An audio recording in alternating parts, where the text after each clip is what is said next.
उस रात बारिश नहीं हो रही थी, फिर भी हवा में अजीब सी नमी थी। कमरे का तापमान अचानक गिर गया था। पंखा बंद था, खिड़की बंद थी। फिर भी अनु ने महसूस किया जैसे कोई उसके कान के पास धीरे से सांस ले रहा हो।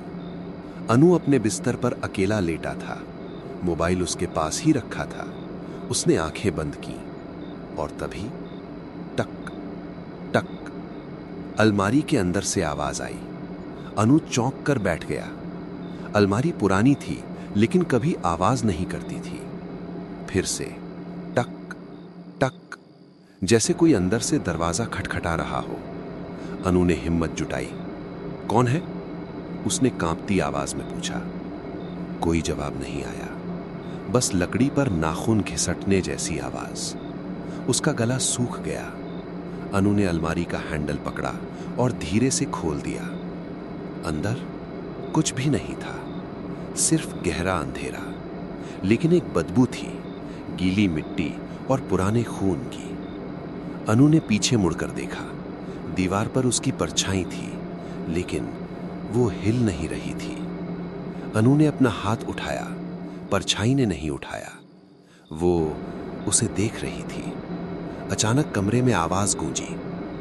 तू मुझे छोड़कर क्यों चला गया? आवाज बिल्कुल अनु जैसी थी, लेकिन उसमें दर्द था, घुटन थी, जैसे बोलने वाला जिंदा नहीं होना चाहिए। अनु का दिमाग सुन्न हो गया।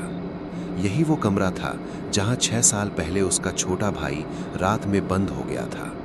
सुबह वो इसी कमरे में मरा हुआ मिला था।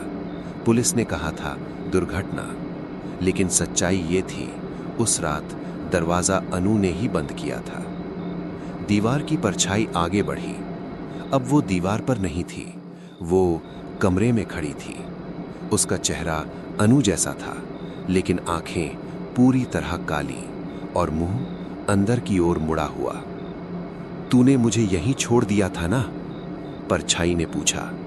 अनु पीछे हटा। उसके पैर बिस्तर से टकराए। परछाई ने हाथ बढ़ाया। उसका हाथ ठंडा नहीं था, वो जिंदा महसूस हो रहा था। अब मेरी बारी है, परछाई ने कहा।